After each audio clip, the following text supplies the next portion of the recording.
Hello everyone, welcome back. So today we're going to look at the practice of wishing love. In the previous two meditations, we developed the mind of compassion, recognizing the sufferings of all living beings. And because we cared for them, because we cherished them, we wished to take away their suffering. And so we engaged in the meditation of taking on the sufferings of others to ourselves and destroying that suffering by taking it into our heart. And at the same time, it destroys our own causes of suffering, our own self-cherishing mind. So now, in the next two meditations, beginning with wishing love, we're going to give other living beings happiness.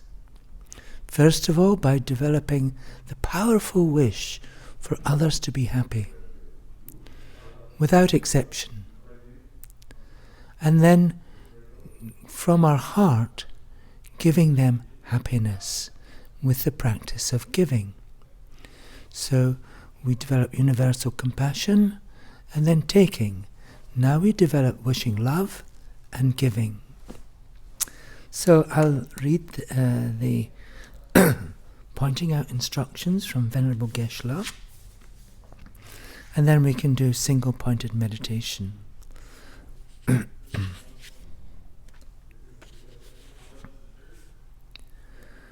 Having generated affectionate and cherishing love for all living beings, if we now contemplate how living beings lack true happiness, we will naturally develop wishing love. The strong wish that all beings experience pure and everlasting happiness.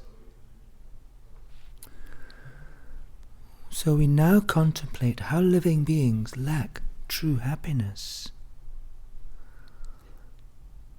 So we understand that the temporary happiness that people seek normally, the temporary happiness that they experience is merely changing suffering. Changes in their level of suffering. And that suffering doesn't go away, really.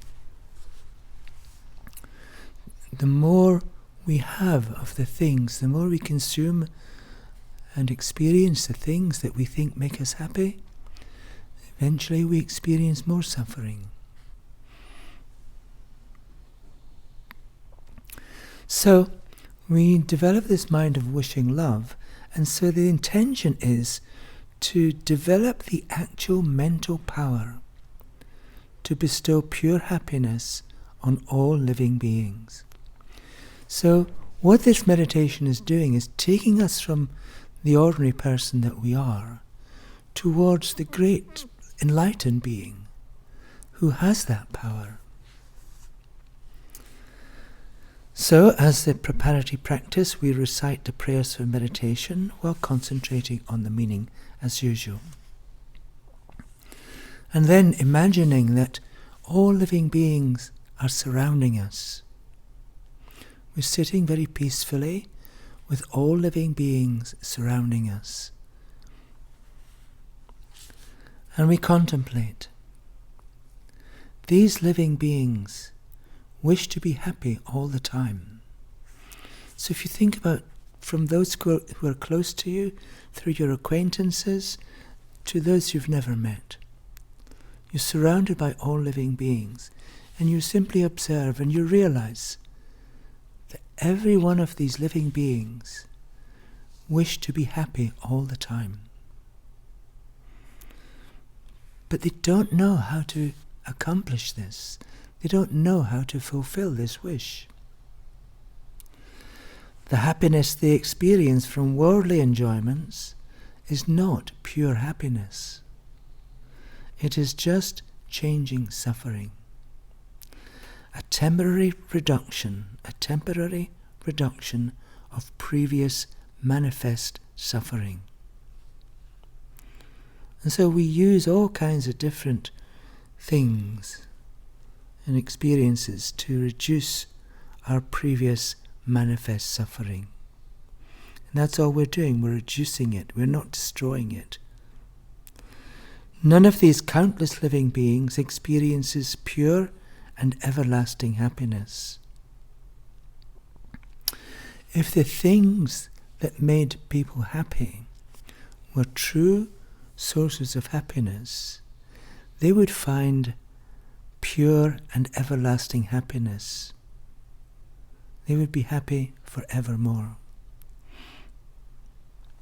We know this doesn't happen.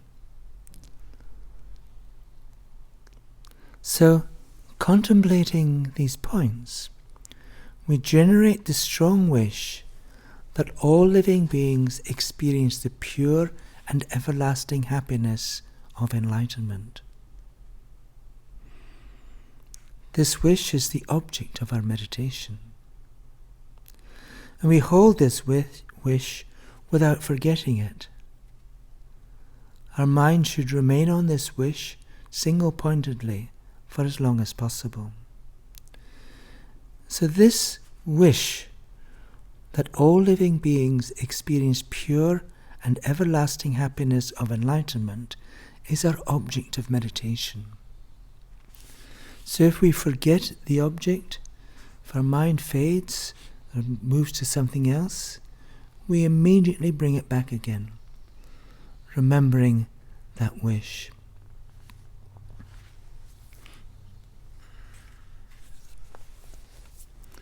And so sitting in good meditation posture,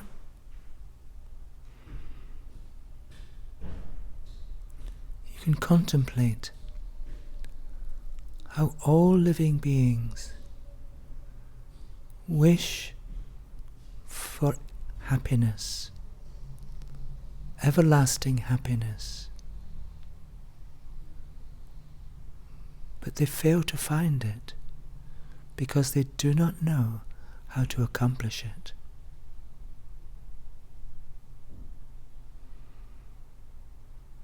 They do not know that pure and everlasting happiness comes only in enlightenment. And so we develop the wish that every living being could find this pure and everlasting happiness of enlightenment.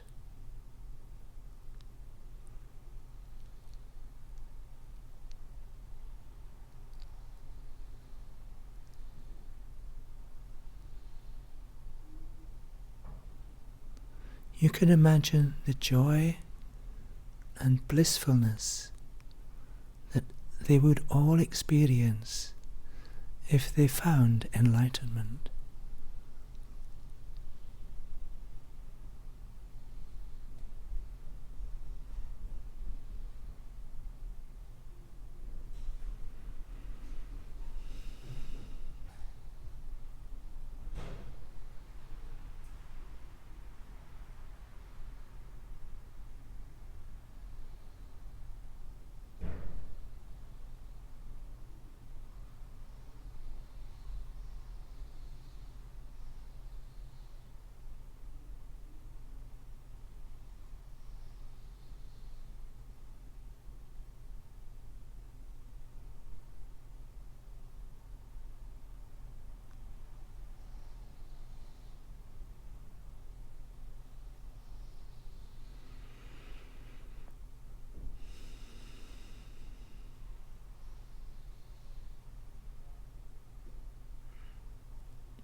imagining the joy and blissfulness every living being would experience when they attain enlightenment. You develop the strong wish that this will happen for every person without exception. You wish that they can experience the pure and everlasting happiness of enlightenment.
And for the last minute or so, try to have a deep and powerful wish. The thing you most wish for is the pure and everlasting happiness of enlightenment for every living being. No exceptions.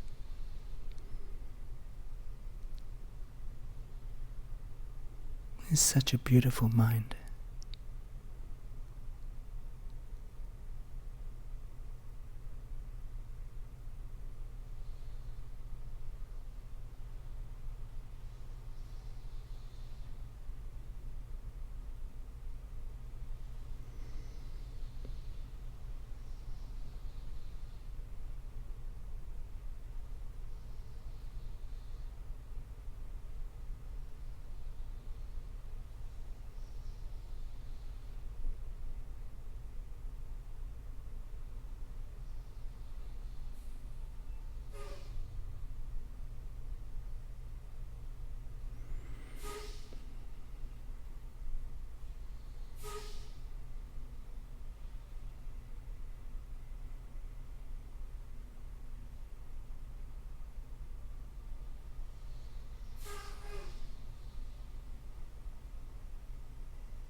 So now you can begin to relax your concentration.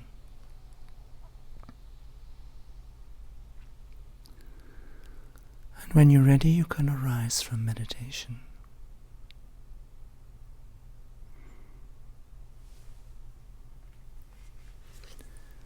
So when you're out of meditation, everyone you think about, everyone you meet, no matter who they are, what they've done in the past, what they're doing now, what they might do in the future, you develop this beautiful mind. I wish for you to find the pure and everlasting happiness of enlightenment. You don't have to say that to them. We're just training our mind. And if we have such a mind, then our actions will follow.